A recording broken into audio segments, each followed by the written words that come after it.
What's up, family? I am your host, Angel Rios, founder of the Rally Cry and creator of Enough Said. And here we talk about ways that we can self-improve, ways that we could connect with ourselves so that we be able to connect with other people that actually give us meaning.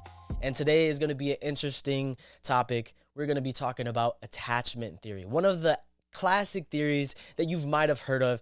And in this episode, we're going to be breaking that down and asking ourselves, am I attached? Is there something that I am not being mindful of right now? Because when it comes to the attachment theory, we realize that there is certain behaviors that we operate in ways where we don't even realize that we're acting upon what we've been used to already. In 1982, we have our friend John Bowlby that was the one that initiated this theory, that he believes that the relationships that you formed when you were a baby, whether if it's with your father or with your mother, that relationship itself is what influences the relationships that you form now, whether that's intimacy, whether that's even with a friend, or even if it's with yourself. The relationship that you have with yourself in ways that you emotionally regulate to what you're used to. I mean, we hear things like, I was raised this way, or this is just what I'm used to. And so John Bowlby really thought that human behavior was biologically wired by the connection that they had with their parents. That the relationship you have with your parents is a big indicator of how you form relationships as you get older. That attachment theory is not necessarily something that goes away, but it transfers either into a maladaptive approach or more of an adaptive approach. And what I mean by a maladaptive, I mean in ways where we cannot be able to operate in a way that is healthy for us and even for the person that we're with. So think about when you was a baby, when you was a kid, how was the relationship that you had with your mom, with your dad, or anyone that was significant in your life where you can remember? Because when we start reflecting, we start thinking about possibly childhood trauma, about what is the relationship that I had that makes me understand how I see things now, that how I see myself, that how I see someone else. When we start talking about descriptive theory, we're literally describing the beginning components of human behavior. That John Bowlby believes that when we pay attention to this, we understand what started it in the first place. That the relationship that you're in and the relationships that you have is influenced based on the first relationship you ever created. That's with your mother. That ideally, that's really where it comes from, because you come out from your mother first and you build that relationship with her first. I mean, when you're inside the womb, you're building that relationship. And so he believes that within the first 2 years, it's the most crucial component of your way to communicate and your way to connect with others and even possibly yourself. Now, even with this understanding, what do we do with this theory? When it comes to attachment theory, we talk about the prescriptive of what we can do in interventions. As when we are thinking about attachment theory, how can we use this as a tool? And so we use this in ways to understand the process of how we operate, to what is something that we respond to more to maybe we're familiar with, or maybe the thing that we just always been longing for. With understanding past relationships, you understand on the relationships that you understand for yourself. When we can understand what was the kind of relationships that was formed early on, we can use this as information to be able to spot the thing that we either want to change or maybe just want to understand. Most of the times when you hear the word attachment, you think about it being a bad thing. And so it's an interesting perspective, because when I think about attachment, I think about coping mechanism and how necessarily most of the time some of us are coping with an idea of something we've always wanted or what we always needed.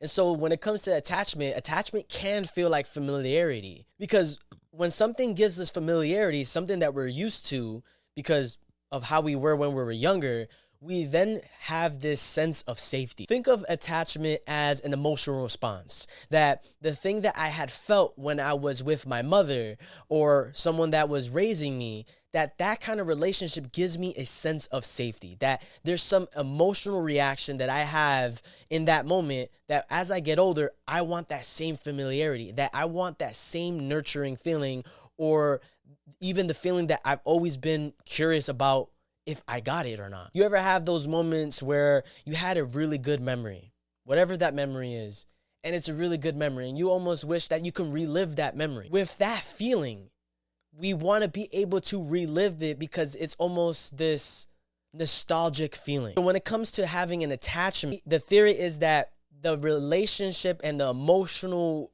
piece that you had in that moment is what you'll also be looking for in your current relationships. The only issue about attachment theory is that when it comes to attachment, it builds too much expectations. When I think about expectations could be to what you already know.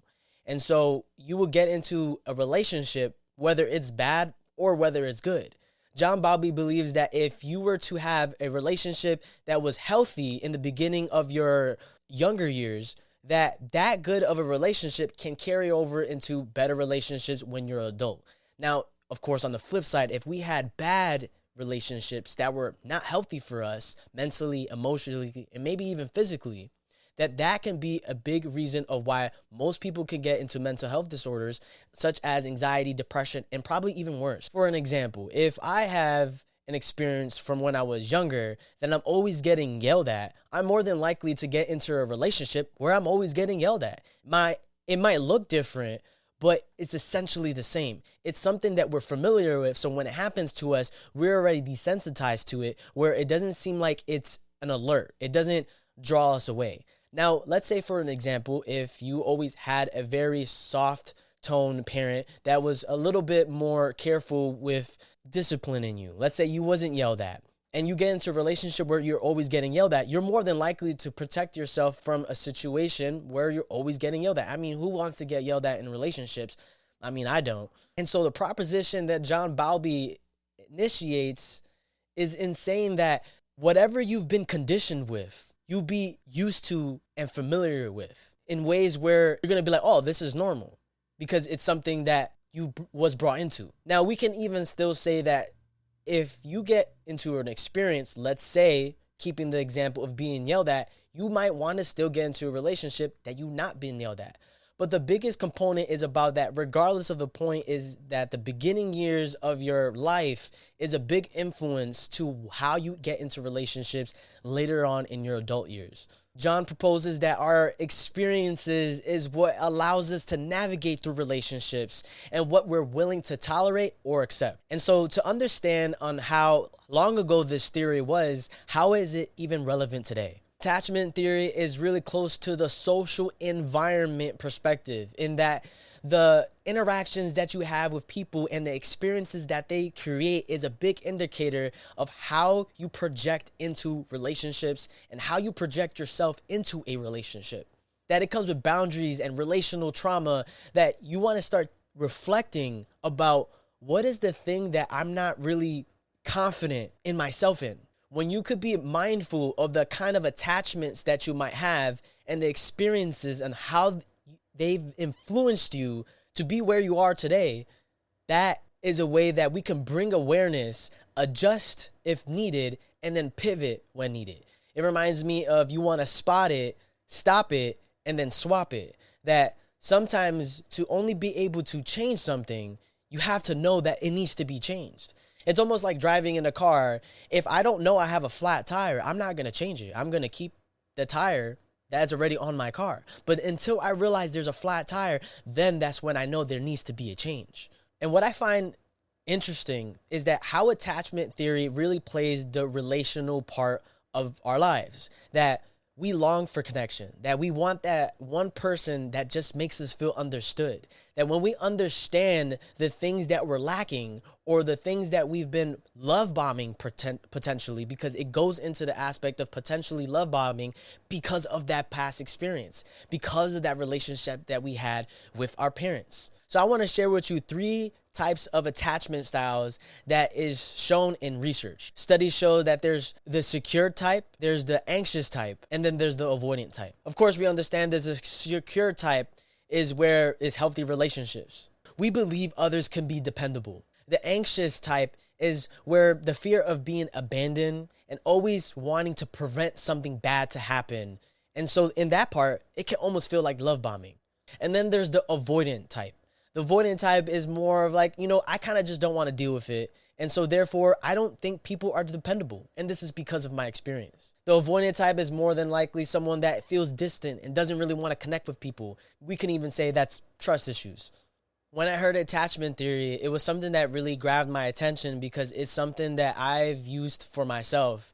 And it's something that I keep in mind as a framework because it allows us to reflect our past experiences. And so that way we don't go into relational patterns that could potentially keep holding us back for something that is a lot more deserving. We want to always take the time to reflect and understand where we are now and what even brought us here in the first place. That why was I attracted to this person? Or why am I attracted to these kinds of people? And it's because of the values that you created when you was in the first relationship that was ever created with your mother, with your father.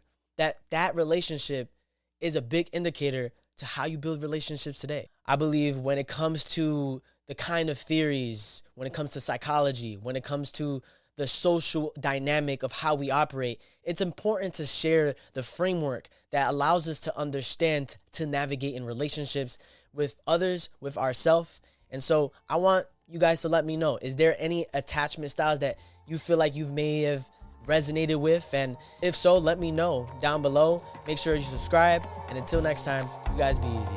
Peace.